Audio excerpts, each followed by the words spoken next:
Graça e paz a todos que estão nos acompanhando pelo YouTube, pelo Instagram da Igreja Batista Missionária Aliança em Água Fria.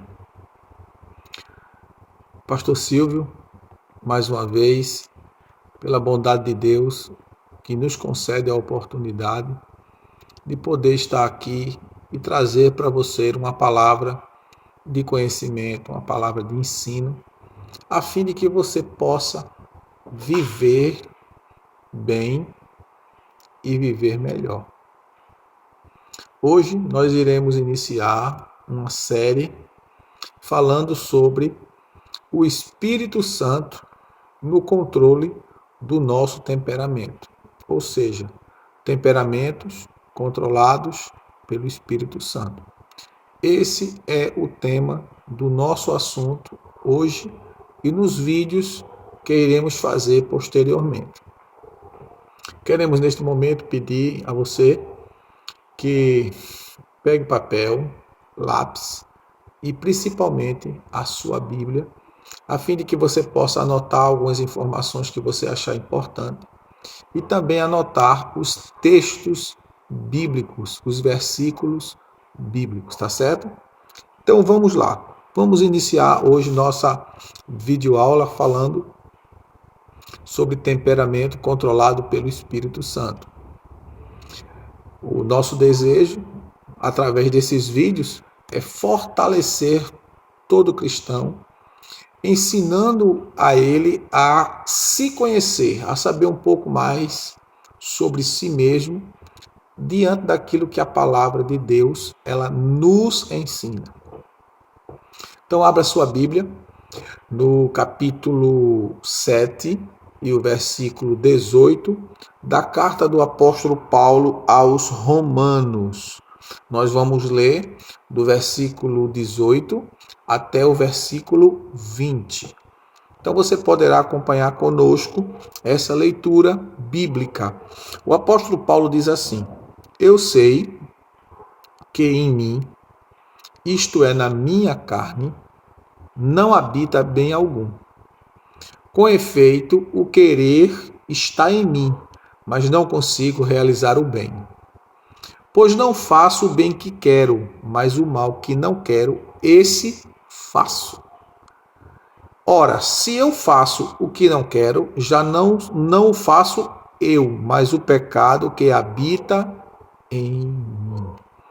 Então nós vemos o apóstolo Paulo falando de si mesmo e ao mesmo tempo trazendo uma informação coletiva para a igreja de Roma, mostrando assim a fragilidade e a necessidade que nós temos de sermos completamente controlados, orientados, guiados, fortalecidos e revestidos da pessoa bendita do Espírito Santo. Diante disso, meus queridos, a importância de nós conhecermos sobre o nosso temperamento, sobre nós mesmos, é essencial, a fim de que nós possamos nos conhecer, nos compreender, nos aceitar e, ao mesmo tempo, nos perdoar. Porque há coisas que há em nós que nós não aceitamos, mas temos que conviver. E diante disso, a gente precisa entender que nós precisamos ser dominados pelo Espírito Santo, a fim de que nós possamos viver uma vida agradável a Deus e aos homens, não é? Com quem nós todos os dias nos relacionamos, como nossa esposa, nossos filhos, nossos irmãos, amigos de trabalho, vizinhos e etc. Vivemos dentro de um contexto social e devemos saber não só viver conosco mesmo, que é essencialmente prioridade, como quando nós aprendemos a conviver conosco, quando nós conseguimos nos aceitar, nos compreender dentro do contexto daquilo que a Bíblia ensina, nós vamos saber conviver de uma forma melhor com o nosso próximo, pois o nosso próximo também tem defeitos, tem falhas, como também tem virtudes. E nós precisamos saber nos relacionar a fim de construirmos um relacionamento, uma amizade sadia, equilibrada, salutar, que nos ajude a cada dia a crescer em Deus, como filhos de Deus, e crescermos como cidadãos, como servos, como homens e mulheres de Deus, como igreja do Senhor. Então, diante disso, a gente pode entender que o que torna o homem fascinante, porque o homem foi criado por Deus, ele é o principal ser de todo o contexto criador de Deus. O que torna o homem fascinante é o seu temperamento, pois o mesmo o provê com qualidades marcantes que distingue ele de qualquer outro, ou seja, do seu semelhante, do seu próximo. O temperamento, entretanto, não dá ao homem apenas forças, características positivas, mas também dá fraquezas, isto é, características negativas, não é? Aquilo que a gente leu em Romanos. E felizmente, Deus nos concedeu e concedeu a todo homem que nele crê o Espírito Santo para melhorar, aperfeiçoar as suas virtudes e capacitá-los para vencer as suas fraquezas. Porque desde a queda do homem, o homem não tem a capacidade de se auto-restaurar, de se auto-regenerar ou de se auto-salvar. Porque se assim o fosse, não precisaria Jesus Cristo ter vindo, morrer na cruz para salvar o homem, para mudar o homem, para transformar o homem, não é, em um ser que glorifique a Ele como criatura, em um ser que glorifique a Ele como filho de Deus, um ser que glorifique a Ele como servo. No diante desse contexto, dessa palavra introdutória que nós estamos trazendo, nós partiremos em seguida para a primeira parte deste assunto que a gente vai desenvolver, é que o homem ele já nasce com o temperamento determinado. Ele não escolhe com que tipo de temperamento vai nascer. Ele não escolhe se quer ser melancólico, fleumático, sanguíneo, colérico. Ele não escolhe. Pois, dentro desses 4 tipos de temperamento que a gente conhece, a maioria das pessoas tem de 3 ou até mesmo 4 tipos de temperamento. Porém, dentro desse contexto, sempre haverá um temperamento que se sobressairá. Um temperamento que é o predominante. Uma pessoa pode ter 30% de melancólico, 30% de fleumático e 40% de sanguíneo.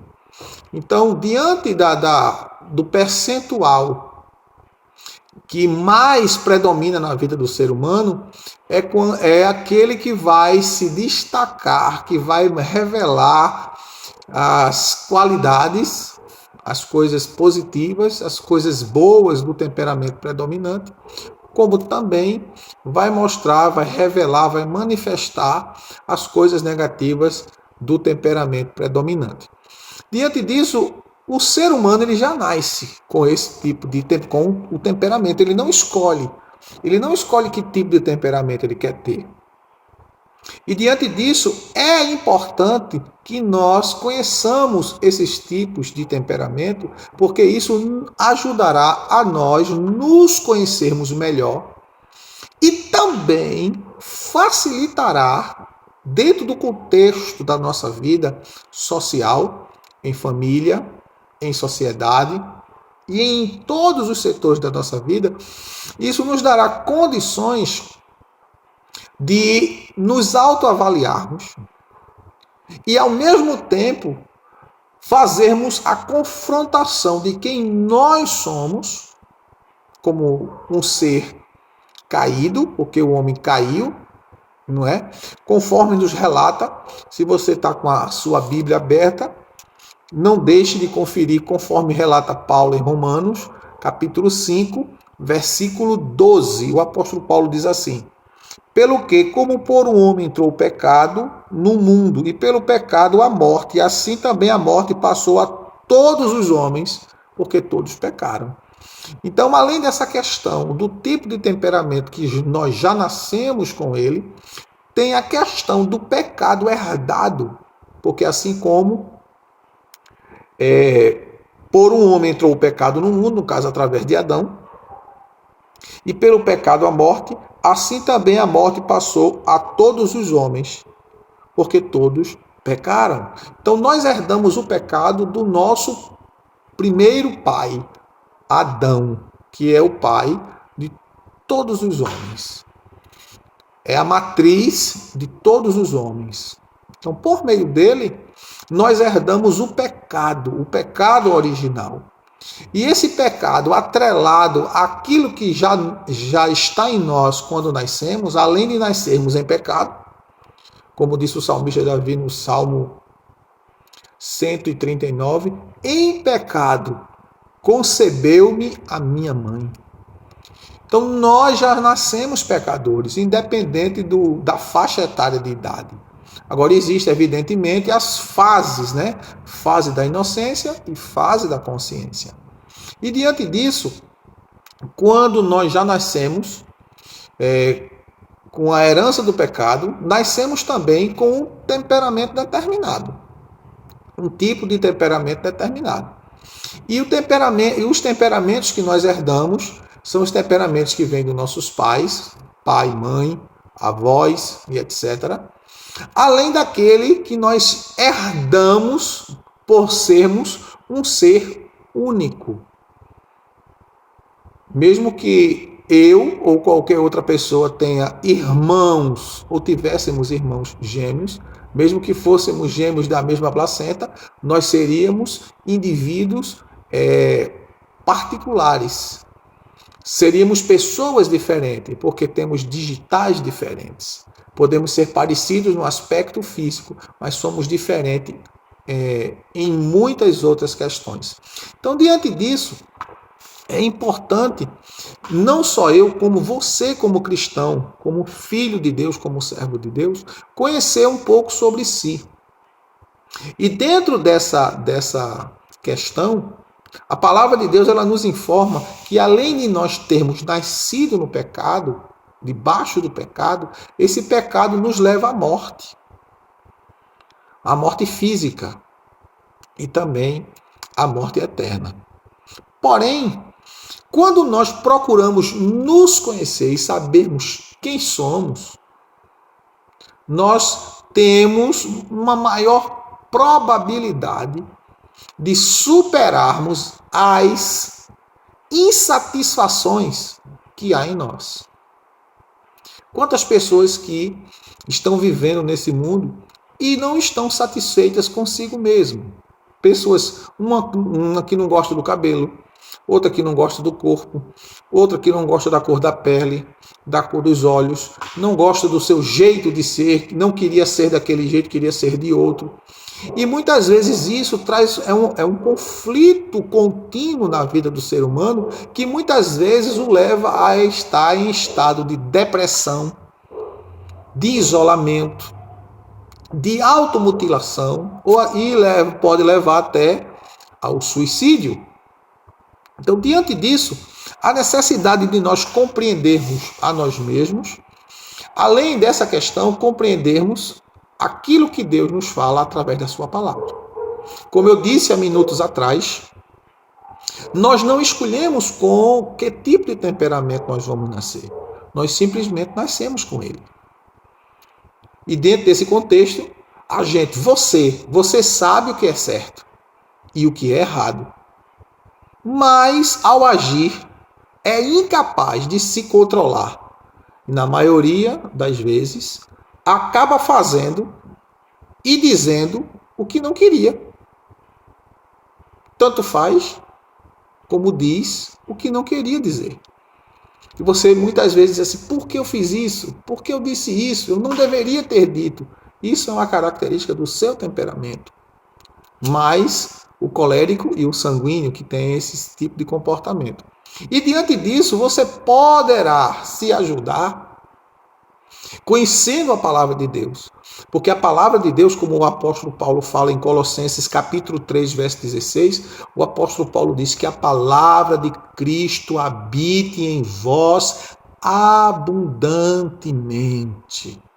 Então, quando a palavra de Deus ela está preenchida na nossa vida, a nossa vida é preenchida pela palavra e não existe lacunas em nosso ser em que a palavra não esteja.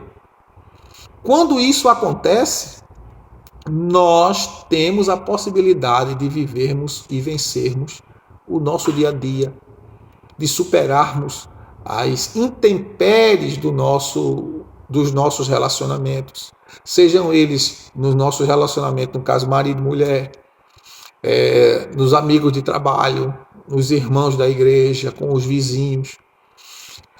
O nosso temperamento ele pode ser transformado pelo poder de Deus mediante a ação do Espírito Santo. O Espírito Santo ele começa a nos transformar a partir do momento que a gente ouve a palavra, crer na palavra. E a partir desse momento que a gente crer na palavra, o Espírito de Deus vem habitar em nós. E o Espírito Santo agora ele começa a trabalhar em nós, nos mudando para que em nós seja gerado o caráter de Cristo Jesus, o nosso Salvador, conhecido também como fruto do Espírito Santo. E quando o fruto do Espírito Santo, ele se desenvolve em nós pela ação do Espírito Santo, nós podemos refletir o caráter de Jesus Cristo, o nosso Senhor, o nosso Salvador, o exemplo de homem a ser seguido. Então, diante disso, Paulo ele faz a clara distinção entre si mesmo e a força do pecado que nele habita. A fraqueza natural que ele herdou, que eu herdei, que nós herdamos dos nossos pais como seres humanos. Como eu citei, Romanos 5 e 12, e também vamos ler para a gente respaldar mais ainda isso que estou falando, na primeira carta aos Coríntios, o capítulo 15 e o versículo 21, 15 e 21 de 1 Coríntios. Não é? O apóstolo Paulo diz assim: pois, assim como a morte veio por um homem, também a ressurreição dos mortos virá por um homem. Ou seja, a morte veio por Adão e a ressurreição virá pelo segundo Adão, Jesus Cristo, o nosso Salvador. Nós herdamos o temperamento básico dos nossos pais, que é chamado na Bíblia de várias formas. O indivíduo ingênito, é uma das formas como é chamada. A carne, o chefe, a carne corruptível, o homem carnal e outros adjetivos que nós recebemos pela nossa natureza carnal e pelo tipo de temperamento que nós desenvolvemos no dia a dia das nossas vidas. Lembrando que, no começo, quando eu falei, o que torna o homem um ser fascinante é o tipo de temperamento, pois ele traz qualidades, não é? Como também traz defeitos. As qualidades de cada temperamento, elas são marcantes. Elas marcam, elas distinguem um homem do outro, assim como os seus defeitos. E as qualidades, elas devem ser trabalhadas e potencializadas em Deus. Diz o texto sagrado, em Deus faremos proezas. Em Deus. Jesus disse, sem mim nada podemos fazer. Por isso que a gente precisa se sempre autoavaliar, como o apóstolo Paulo diz. O apóstolo Paulo, na recomendação na carta aos Coríntios, no capítulo 11, né, que nós sempre lemos esse texto no culto de Santa Ceia, o apóstolo Paulo diz assim, após ele ler o versículo 23, 24, 25, ele diz no versículo 27 do capítulo 11, 28, examine-se o homem a si mesmo. Ele manda o homem se examinar, se avaliar. Se ele está em condições de participar, de ter comunhão na Santa Ceia.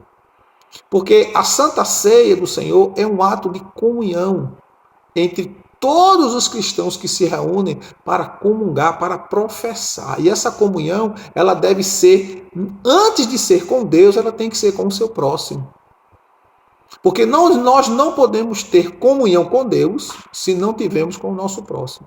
Como eu posso dizer que amo a Deus, que não o vejo, e aborreço o meu irmão, o meu próximo, que o vejo todos os dias de forma constante? Então, amar a Deus, antes mesmo, é amar o próximo. Nós servimos a Deus servindo ao próximo. Mateus 25 é muito claro quando Jesus usa a expressão, estive preso e não foste ver-me, estive nu e não me vestiste, tive fome e não me deste de comer. Então Jesus usa esses exemplos para nos mostrar que nós servimos a Deus servindo o nosso próximo. Então é importante que você compreenda isso, e se Deus assim nos permitir, na próxima videoaula nós estaremos dando sequência a esse assunto. Amém? Que Deus te abençoe. Se esse vídeo serviu para você, edificou a sua vida, compartilhe, divulgue, ore, deixe seu like, faça seu comentário e que Deus continue nos abençoando em nome de Jesus.